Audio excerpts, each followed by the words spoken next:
The air would suddenly cool, and for a moment everything would pause as a giant silhouette glided overhead.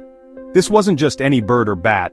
This was a creature from a time when the world was wild, untamed, and full of giants. That's what it would have been like if you were alive during the time of the pterodactyl, one of the greatest legends to ever rule the ancient skies. These magnificent flyers weren't just background characters in the age of dinosaurs. They were the undisputed monarchs of the air, gliding above primeval forests, volcanoes, and endless coastlines. Now let's get one thing straight. Pterodactyl isn't actually the name of a single animal. It's a word that's become legendary, but it's a bit of a misnomer. It's a nickname we give to an entire group of flying reptiles called pterosaurs. These creatures came in all shapes and sizes, from small, crow-sized gliders to giants with wingspans that could rival small airplanes. And trust me, these creatures were nothing like birds or bats. While they shared the sky, their bodies were built on a blueprint all their own, one that nature never quite repeated. Their wings? Think leathery membrane stretched from a super long pinky finger all the way to their ankles. Imagine holding your arm out, stretching your fingers, and then having a wing as wide as a car door unfurl from your hand.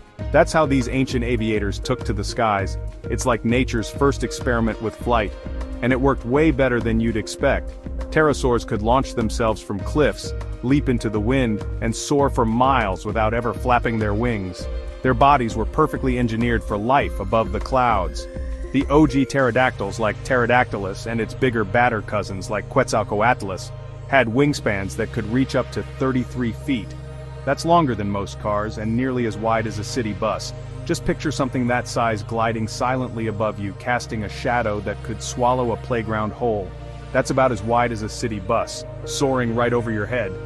It's hard to imagine just how massive these animals were until you see them compared to something familiar. Their sheer size would have made them the undisputed rulers of the sky.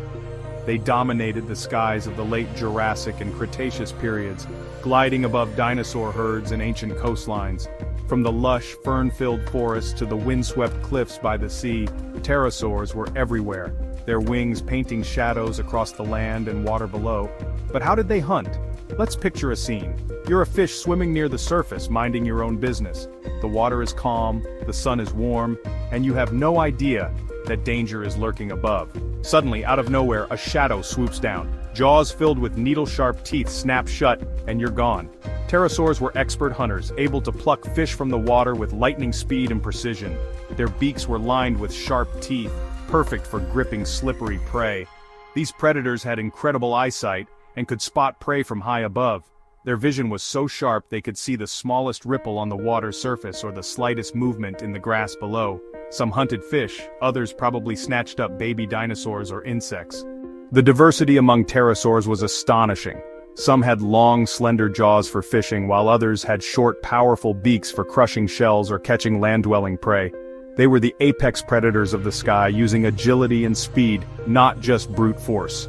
In the air, they could twist, dive, and turn with astonishing grace, outmaneuvering anything that dared to challenge them. So, what made them special? For starters, their bones were hollow, just like modern birds, making them super light. This adaptation allowed them to grow to enormous sizes without being weighed down, a crucial advantage for any animal that wants to take to the skies. But unlike birds, they didn't have feathers.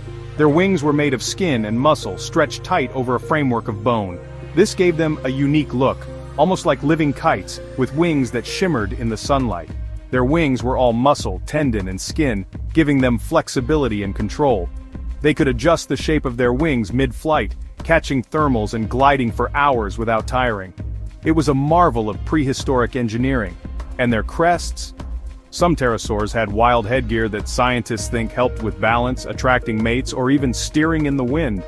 These crests came in all shapes and sizes. Some were tall and thin, others wide and colorful, like prehistoric billboards advertising their strength and vitality. But their reign wasn't eternal.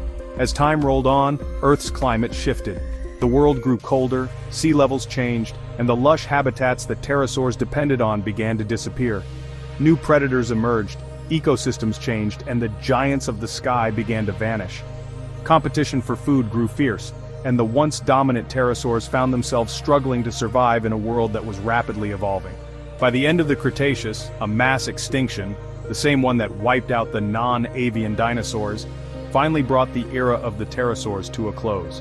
The skies darkened, the earth trembled, and the last of these magnificent flyers disappeared forever. Today, all that's left are fossils, ancient bones, and impressions in stone.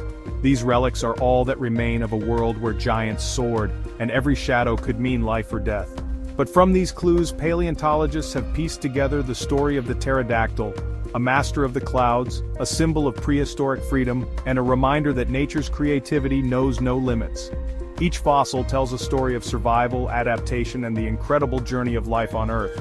So next time you see a bird soar above, take a moment to imagine the world as it once was, when the skies belonged to true legends.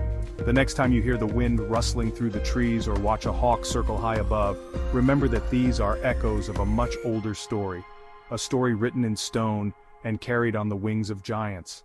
The pterodactyl may be gone, but its story still soars, carried on the winds of time.